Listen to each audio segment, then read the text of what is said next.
ایک مرتبہ حضرت امام علی علیہ السلام مسجد کوفہ کے منبر پر خطبہ دے رہے تھے کہ خطبہ ختم ہونے کے بعد ایک شخص کھڑا ہوا اور کہنے لگا کہ اے جناب علی ابن ابی طالب، میں ملک شام سے کئی مہینوں کا سفر طے کرنے کے بعد آپ کے پاس یہاں کوفہ میں کچھ سوالات کرنے کے لیے آیا ہوں، لہٰذا میں آپ سے کچھ سوالات کرنا چاہتا ہوں۔ تو حضرت امام علی علیہ السلام نے یہ فرمایا کہ اے بندہ خدا، یقیناً تم مجھ سے جو بھی سوال کرنا چاہتے ہو بے شک وہ سوال کرو۔ تو وہ شخص کہنے لگا کہ اے جناب علی ابن ابی طالب، میرا پہلا سوال یہ ہے کہ ہم یہ جو درہم و دینار کا سکہ استعمال کرتے ہیں تو یہ سکہ سب سے پہلے کس نے ایجاد کیا تھا؟ میرا دوسرا سوال یہ ہے کہ آپ مجھے اللہ کے اس نیک بندے کے بارے میں بتائیں کہ جس نے ایک ہی وقت میں کسی کی دو بہنوں سے نکاح کیا تھا، جبکہ اللہ کی شریعت میں تو کسی کی بھی دو بہنوں سے ایک ساتھ نکاح کرنا حرام ہے، لیکن وہ شخص کسی کی دو بہنوں سے ایک ساتھ نکاح کرنے کے باوجود بھی اللہ کا نیک بندہ تھا،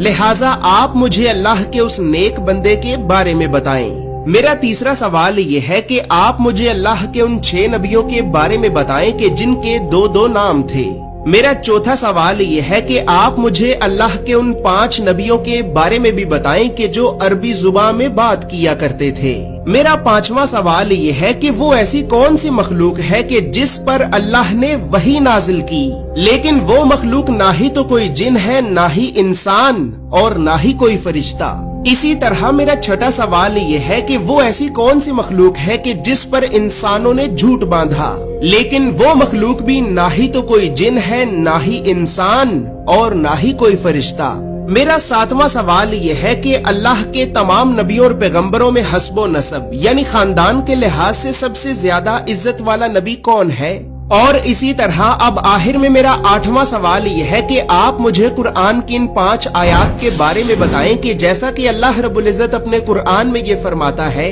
کہ اور جب کانوں کو پھاڑ دینے والی آواز کو بلند کیا جائے گا اور اس دن انسان اپنے بھائی سے دور بھاگے گا، اپنی ماں سے دور بھاگے گا، اپنے باپ سے دور بھاگے گا، اپنی بیوی سے بھی دور بھاگے گا اور اپنی اولاد سے بھی دور بھاگے گا، اور یقیناً ہر انسان پر وہ دن آ کر ہی رہے گا کہ جس دن انسان کو اپنے علاوہ کسی اور کی کوئی فکر نہ ہوگی۔ لہٰذا اے جناب علی ابن ابی طالب، میں قرآن کی ان آیات کو پڑھ کر بہت پریشان ہو جاتا ہوں اور سوچتا ہوں کہ جس ماں نے درد اور تکلیف برداشت کرنے کے بعد مجھے پیدا کیا، جس باپ نے ساری زندگی مجھے سہارا دیا، جس بیوی نے ساری زندگی میری خدمت کی اور جس اولاد کے لیے میں ساری زندگی مشکلات کو برداشت کرتا رہا، تو اے جناب علی ابن ابی طالب، کیا قیامت کا دن اتنا خوفناک ہوگا کہ قیامت کے دن مجھے اپنے علاوہ میرے ماں باپ، بیوی اور اولاد کی کوئی فکر ہی نہ ہوگی؟ لہٰذا آپ مجھے قرآن کی ان آیات کے بارے میں تفصیل سے بتائیں کہ آخر قیامت کے دن کیا ہوگا۔ دوستو، اب حضرت امام علی علیہ السلام نے اس شخص کو اس کے ان 8 سوالوں کے جو جواب بتائے تھے، تو وہ جواب آپ کو بتانے سے پہلے یہاں پر یہ بات یاد رہے کہ یہ جو واقعہ میں آپ کو سنا رہا ہوں تو یہ واقعہ آج سے 1000 سال سے بھی پہلے لکھی گئی احادیث کی ایک معتبر ترین کتاب عیون اخبار الرضا کے والیوم نمبر 1 کے باب نمبر 24 کی حدیث نمبر 1 میں واضح طور پر موجود ہے۔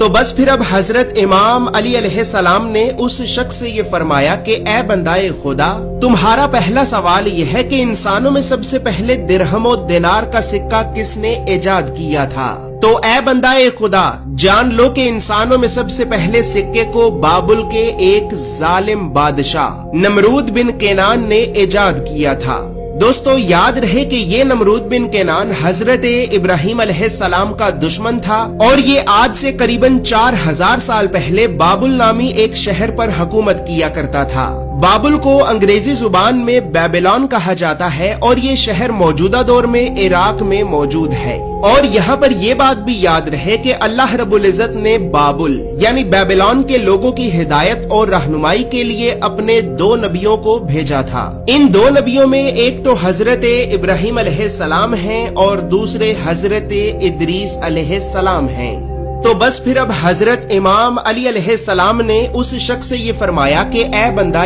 خدا، اب تمہارا دوسرا سوال یہ ہے کہ وہ اللہ کا ایسا کون سا نیک بندہ تھا کہ جس نے ایک ہی وقت میں کسی کی 2 بہنوں سے نکاح کیا،